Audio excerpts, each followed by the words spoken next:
परम सन्मानयोग गुरु रूप गुरु खालसा साध संगत जी, वाहिगुरु जी का खालसा वाहिगुरु जी की फतेह। एक दिन गुरु जी ने सभा विच कहा कि कलयुग विच श्री गुरु अर्जन देव जी दे श्री सुखमणी साहब अते श्री जपजी साहब दी वड्डी महिमा होवेगी, जिस दा सिमरन करन नाल सब पाप ਅਤੇ ਵਿਘਨ ਮਿਟ ਜਾਣਗੇ। ਚਿੱਤ ਵਿੱਚ ਪ੍ਰੀਤ ਧਾਰ ਕੇ ਨਿਤ ਪਾਠ ਕਰਨ ਨਾਲ ਅੰਤ ਵਿੱਚ ਮਨੁੱਖ ਨੂੰ ਭਲੀ ਗਤੀ ਪ੍ਰਾਪਤ ਹੋਏਗੀ। ਇਹ ਸੁਣ ਕੇ ਭਾਈ ਨੰਦ ਲਾਲ ਜੀ ਅਤੇ ਇੱਕ ਪਿੰਡੀ ਲਾਲ ਨਾਮ ਦਾ ਪੰਡਤ, ਦੋਵੇਂ ਜਿਵੇਂ ਵਿਸ਼ਾਲ ਮਹਿਮਾ ਹੈ, ਗੁਰੂ ਜੀ ਨੂੰ ਇਸ ਬਾਰੇ ਪੁੱਛਣ ਲੱਗੇ। ਸ਼੍ਰੀ ਸੁਖਮਣੀ ਸਾਹਿਬ ਸ਼੍ਰੀ ਗੁਰੂ ਅਰਜਨ ਦੇਵ ਜੀ ਦੀ ਰਚਨਾ ਹੈ ਅਤੇ ਸ਼੍ਰੀ ਜਪਜੀ ਸਾਹਿਬ ਸ਼੍ਰੀ ਗੁਰੂ ਨਾਨਕ ਦੇਵ ਜੀ ਦੀ ਬਾਣੀ ਹੈ। ਇਹਨਾਂ ਬਾਣੀਆਂ ਦਾ ਜੋ ਵੀ ਵੱਡਾ ਮਹਾਤਮ ਹੈ ਉਹ ਤੁਸੀਂ ਆਪਣੇ ਮੁਖ ਤੋਂ ਉਚਾਰਨ ਕਰੋ। ਇੰਨੇ ਵਿੱਚ ਭਾਈ ਨੰਦ ਲਾਲ ਨੇ ਕਿਹਾ, ਮਹਾਰਾਜ ਜੀ, ਮੈਂ ਉਦੋਂ ਬੜਾ ਹੈਰਾਨ ਹੋਇਆ ਜਦੋਂ ਸਰਾਂ ਵਿੱਚ ਇੱਕ ਸਿੱਖ ਨੂੰ ਵੇਖਿਆ। ਉਸ ਵਿੱਚ ਬਹੁਤ ਵੱਡਾ ਪ੍ਰੇਤ ਪ੍ਰਵੇਸ਼ ਕੀਤਾ ਸੀ। ਇੰਨਾ ਪ੍ਰਸੰਗ ਚੱਲ ਹੀ ਰਿਹਾ ਸੀ ਕਿ ਬਹੁਤ ਗੁਣੀ ਕਵੀ ਗੁਰੂ ਜੀ ਦੇ ਪਾਸ ਆਏ। ਪੜ੍ਹਨ ਸੁਣਨ ਵਿੱਚ ਜਿਹੜੇ ਗੁਰੂ ਜੀ ਦਾ ਦਿਲ ਪਰਚਾਵਾ ਕਰਦੇ ਸਨ ਅਤੇ ਜਿਨ੍ਹਾਂ ਦੇ ਨਾਲ ਗੁਰੂ ਜੀ ਮਿਲ ਕੇ ਰਸਮਈ ਚਰਚਾ ਕਰਦੇ ਸਨ।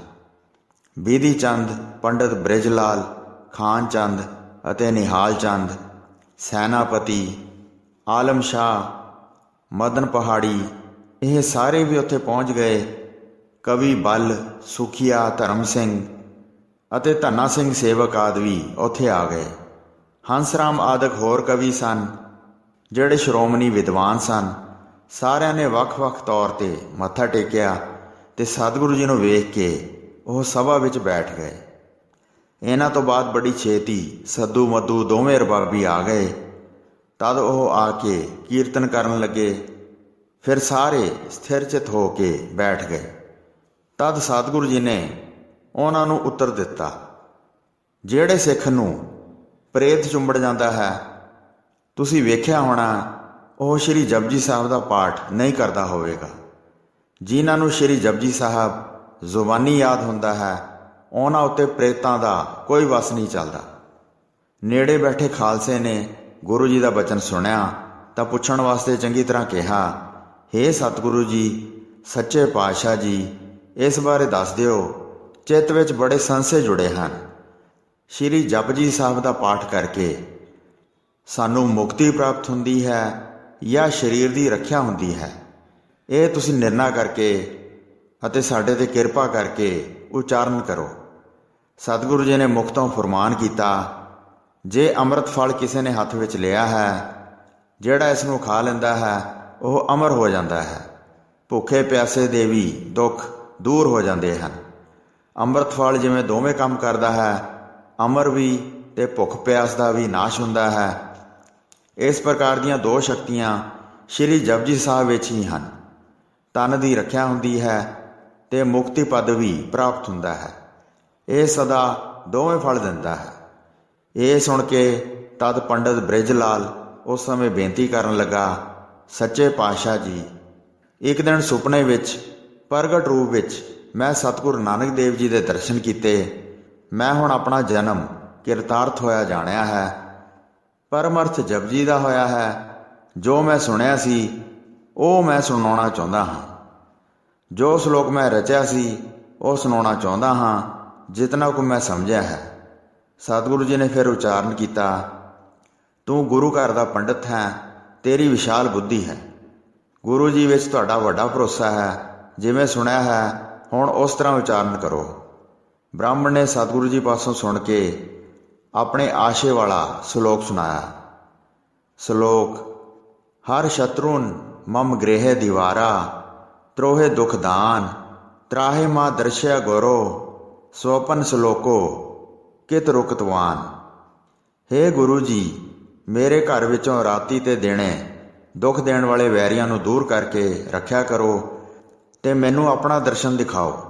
ਇਸ ਪ੍ਰਕਾਰ ਪ੍ਰਾਰਥਨਾ ਕਰਨ 'ਤੇ ਗੁਰੂ ਜੀ ਨੇ ਸੁਪਨੇ ਵਿੱਚ ਸ਼ਲੋਕ ਰੂਪ ਬਚਨ ਕਿਹਾ। ਇਸ ਪ੍ਰਕਾਰ ਪੰਡਤ ਬ੍ਰਿਜ ਲਾਲ ਨੇ ਪੜ੍ਹਿਆ। ਫਿਰ ਸੰਗਤ ਨੇ ਨਾਲ ਬੋਲਿਆ, ਸ਼੍ਰੀ ਗੁਰੂ ਨਾਨਕ ਦੇਵ ਜੀ ਅਤੇ ਸ਼੍ਰੀ ਗੁਰੂ ਅਰਜਨ ਦੇਵ ਜੀ ਸੁਪਨੇ ਵਿੱਚ ਤਦ ਦੋਹਾਂ ਦੇ ਦਰਸ਼ਨ ਹੋਏ। ਜਿਹੜਾ ਉੱਥੇ ਸੁਣਿਆ ਹੈ ਉਸ ਨੂੰ ਸੁਣਾਉਂਦਾ ਹਾਂ। ਭਲੀ ਪ੍ਰਕਾਰ ਸੁਣੋ ਤਾਂ ਕਿ ਪਵਿੱਤਰ ਸ਼ੁਭ ਕਥਨ ਪ੍ਰਾਪਤ ਹੋਵੇ। ਗੁਰੂ ਜੀ ਦੇ ਬਚਨਾਂ ਅਤੇ ਗੁਰੂ ਜੀ ਦੀ ਵਡਿਆਈ ਕੌਣ ਕਹਿ ਸਕਦਾ ਹੈ, ਜਿਹੜੀ ਵੱਡੀ ਤੋਂ ਵੱਡੀ ਹੈ। ਸ਼ਲੋਕ। ਮੋਕਸ਼ੇ ਚ ਪ੍ਰਾਣੇ ਗੁਣੇ ਦਰਵੈ ਲਾਭੇ ਭਰਮੇ ਵਿਰਕ ਤੋ ਸੁਰ ਸੇਵਨੇ ਵਾ ਯੋਖਿਤ ਸੁਦਾਸੇ ਸਤ ਪੁੱਤਰ ਗਿਆਨੇ ਸੰਗ੍ਰਹਿ ਸੁਭਾਵੇ ਰਿਸ਼ਟੋ ਪ੍ਰਮੋਦੇ।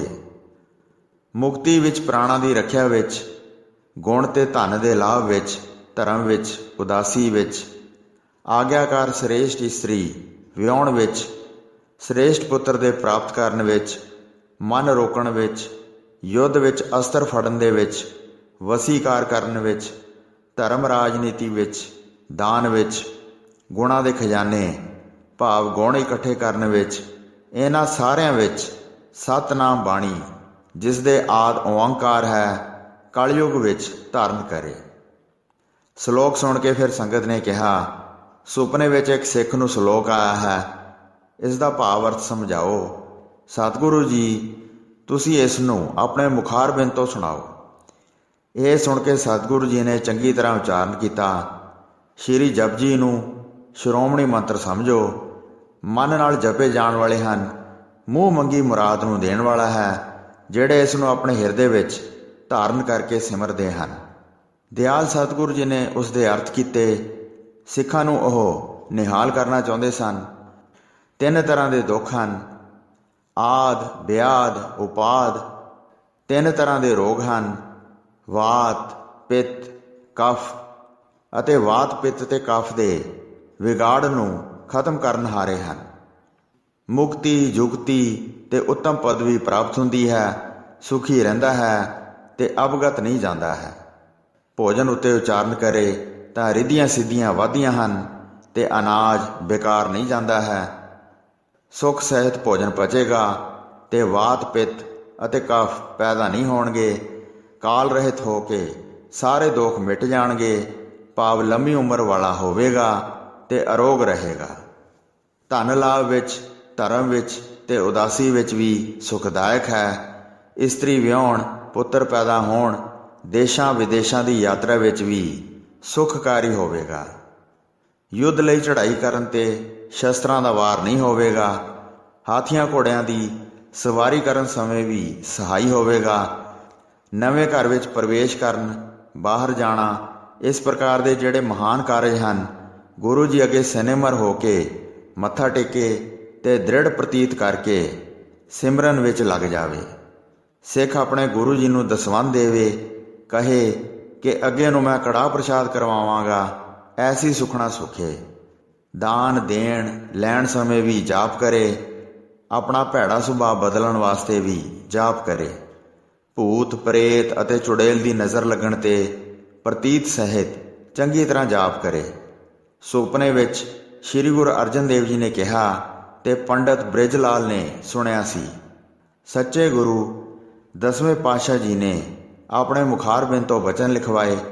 ਅੱਗੇ ਲਿਖਾਰੀ ਲਿਖਣ ਲੱਗਾ, ਜਿਵੇਂ ਮਹਿਮਾ ਵਿਧੀ ਅਨੁਸਾਰ ਉਚਾਰਨ ਕੀਤੀ ਸੀ।